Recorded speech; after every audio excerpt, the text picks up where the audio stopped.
today in New York and the United Nations, I say frankly to the American statesmen who are now managing the genocide in Palestine that we do not welcome to expansion of the war in the region. But I warn, if the genocide in Gaza continues, they will not be spared from this fire. It is our home, and West Asia is our region. We do not compromise with any party and any side, and we have no reservation when it comes to our home's security. The genocide in Gaza must stop immediately. The forced displacement of the people of Gaza must be stopped immediately. Today, Gaza is waiting for urgent and vital humanitarian aid. According to international law, the Palestinian Liberation Movement, Hamas, is fighting the occupation and has a legitimate right. Mr. President, according to our negotiations, Hamas is ready to release civilian prisoners. On the other hand, the world should support the release of 6,000 All right, Shalom. I want to give all praises to Yahweh, Ba'ashem, Yahushua, Ba'ashem, Rakakadash. Double honor to the apostles and elders of Great Millstone. Salutations to all the brothers and a few sisters out there. Unto the like foreigners from the seed of Abraham, Isaac, and Jacob. Shalom in Hebrew, which means peace. This will be a quick show to the spirit of Yahweh, Ba'ashem, Yahushua.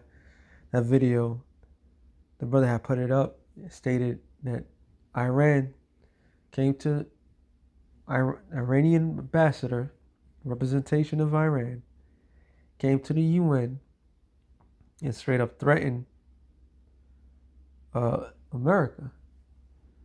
All right, you're gonna have to give up the occupation, the ceasefire. There's a lot of talk of that Iran is demanding the U.S. and Israel for a ceasefire, and the U.S. is like, we ain't gonna do no such thing. So they want to bring this new world order. They wanted to establish this thing, and then the main obstacle that's in their way so happens to be Persia.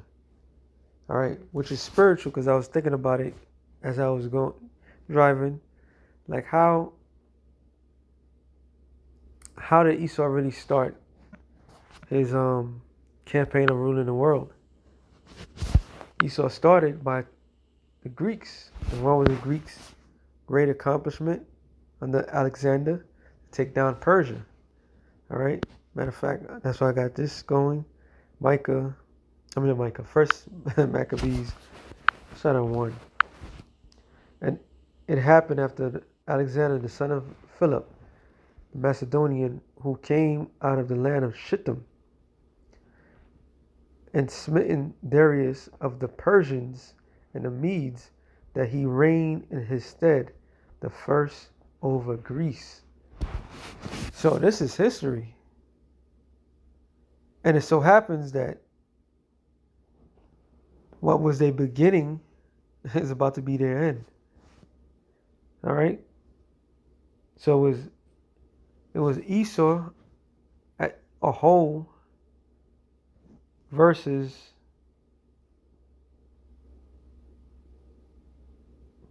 Iran, which is Persia, which is Elam. Slacky, I'm busy. Hold on.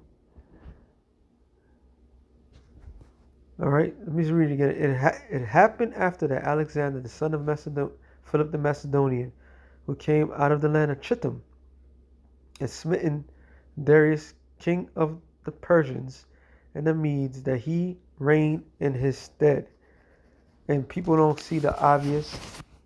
All right, it says the first over Greece, and made many wars and won many strongholds, and slew the kings of the earth. Revelations 13, I believe it's 2. And the beast which I saw, in fact, I saw that one. And I stood upon the sand of the sea, and saw a beast rise out of the sea, having 7 heads and 10 horns.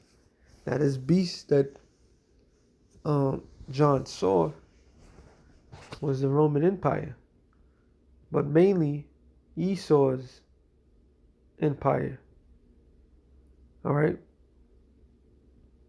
the beginning of Esau's empire, the 7 heads, which when you break it down, is all Edomites or Esau's stronghold. So you have the Greeks, which I just read about. Then you have Rome, because Greece didn't go away. Rome pretty much took over and became the Greco-Roman Empire, because they followed the same standard of Greece, but renamed everything. Then you have Germania Minor and Germania Major. Then you have France. Okay. Then you have Spain. Then you have Great Britain. This is the 7 heads. Now the 10 horns, which consists of the same, but you add, I believe, you add Luxembourg, which was eventually there's a formal word, not a word, but a formal name for each of these empires, or is the extent of that empire, which was the Van Belts or the Vanguards. What's another word I can't think of? But just added 3 more. But these are the Edomite nations that was a part of it. All right. It says, and upon his horns 10 crowns, and upon his heads the name blasphemy. Right? And the beast which I saw was like unto a leopard, which when you look into the historical facts, that was what Alexander the Greek, that's why he had as his I won't say his mantle. Yeah, we can say mantle. He was known throughout history for having that on his horse or having that on his head, a leopard skin. All right, and his feet were as the feet of a bear. Now we know the head of something is the beginning of something, which we read about, but the feet, which is the end of the body. Well, that feet, so happens the animal that represents the feet is also Esau, but the bear. Now, whose symbol is the bear? The symbol of the bear is Russia. So this is what John saw was the beginning of Esau's kingdom and the end of Esau's kingdom. And his mouth is as the mouth of a lion, which goes to Great Britain. All right. And their laws and the devastation that they accomplished. And the dragon, which is the Roman Empire, gave him his power and his seat and great authority. That's when they signed that treaty, what did they say? Well, the brother have found an article, said that they felt like Romans that day. Treaty of Rome. Okay? So that they have a fixation towards Persia, and them going to war with Persia is going to be their end. This is all part of the Lord's beautiful, masterful plan. Jeremiah 5 and 24 to the point. I have laid a snare for thee, and thou also taken. O Babylon, and I was not aware.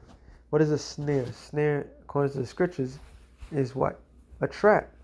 So the Lord said, I have laid a trap for you. And thou art also taken. So this trap that the Lord put upon you is the trap that's going to lead you to your demise. O Babylon, and thou was not aware, thou art found and also caught, because thou hast strived against the Lord. So the Lord is setting this man up beautifully. Habakkuk 2, I believe it's 5. Yeah, also because he transgressed by wine, he's a proud man, which is the philosophies. He does what he wants to do. Neither he keepeth at home, who enlargeth his desire as hell, and as death cannot be satisfied. That's why this whole situation in the Middle East between the Palestinians and the small hatters, the world are forced to take sides, and the majority of the Middle East, I would say 99.9% of the Middle East is on the side of the Palestinians, while the 1% in America is in the side of the small hatters. All right, and it says,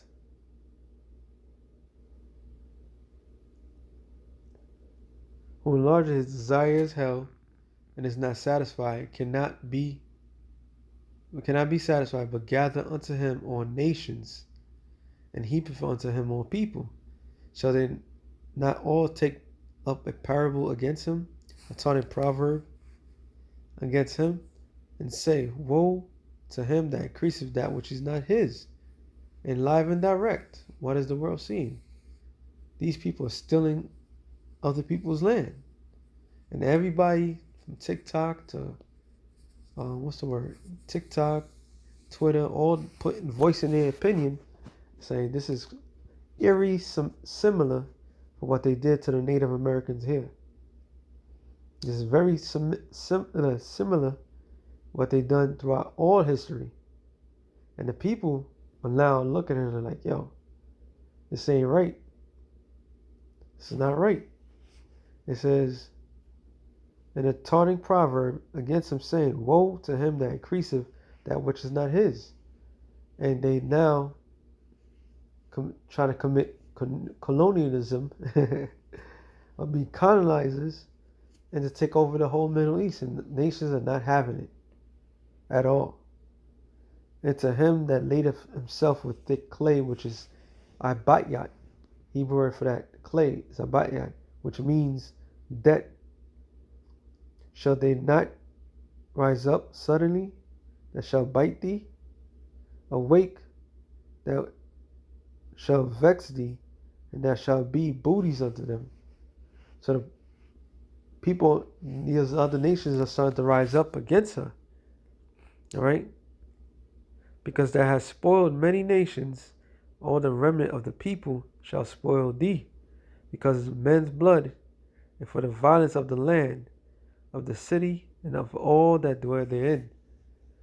And the people are tired. They're watching, and it's like they're going to get involved. Esau is at his end. All right? Esau is at his end. The scripture says what is better, the end of a thing, than the beginning of. We are at his end. Woe to him that coveteth in evil covetousness. Going out there, taking these people's lands. All right? Fighting. There's a video that was circulating maybe a year or two. Got a small hatter. Fat small hatter with a beard. And the woman said, you taking my land? He said, if I don't, who else is going to do it? No remorse, no nothing. And the scriptures clearly tell you the least of the flock shall draw them out. So the Lord has made this man made a lot of mistakes, and the world is tired of it. The world's tired of it. All right? And since the world is tired of it, there's going to be actions and repercussions coming. So their obsession with Persia is going to lead them to be destroyed. Literally. Hands down, no doubt about it. The Lord is about to allow this man to get smoked, taken out. Okay? Because he started something by taking people's stuff, and he don't think that he's not gonna receive the recompense for that. By cutting off many people and has sinned against thy soul. So the Lord, well, hold on. Slakia. Woe to him that covenants evil covenants to his house, that he may set his nest on high.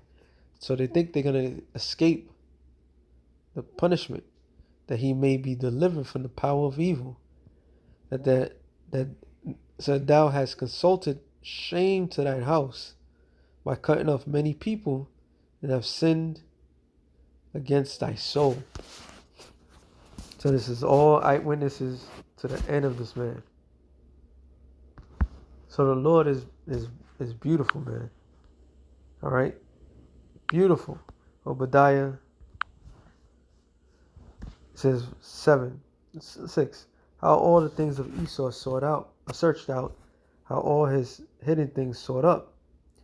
All the men of that confederacy, which is the alliance, right? Because they have like an international alliance, and then within this international alliance, they all had an agreement. One of their main agreements was what? They was going to keep the children of Israel asleep. The other agreement was to bring in a new world order. All right? That's how they went.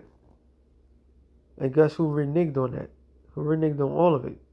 Esau. Esau reneged on everything. It says, all the men of thy confederacy have brought thee even to the border. So the scripture says, the least of the flock shall draw them out. So America is fully invested and can not turn back, because now they have to be in that land. They got to aid their alliance, which is going to lead them to be destroyed. Beautiful. All right. It says that we're at peace with thee, have deceived thee, prevail against thee. They that eat thy bread, which is Israel. All these nations had eaten of the bread of America. All right? Every last one of them. They all have been partakers, getting aid from America. Now, all that aid is gone. The Lord is about to destroy this place. Wipe this place out. It says, and have laid a wound under thee. There's none understanding in him. So Esau's not considering anything. So what his obsession has been, now it could be, they say that the main reason why America is so invested into Iran is because Iran is one of the top nations that doesn't have a central bank. So since it's one of the top nations that don't have a central bank, they find themselves in a quagmire by going to war with Persia, which Persia's alliance is Russia. Russia clearly is going to be involved because money is involved. Not only is money involved, strategic strategy, right? Resources involved, all that. So the Lord is pushing these people in their mind to go to the Middle East, on behalf of the small hatters and begin the slaughter. All right. So things are looking good, and it's basically is a threat that Iran threatened them, and then the other it was another video that was stating that America's don't even feel threatened, but Iran feels threatened and it going heavy. So this man's pride has really blinded him throughout all this. So with that being said, with something short to the spirit, things are heating up. Shalom to the elected nations. Shalom.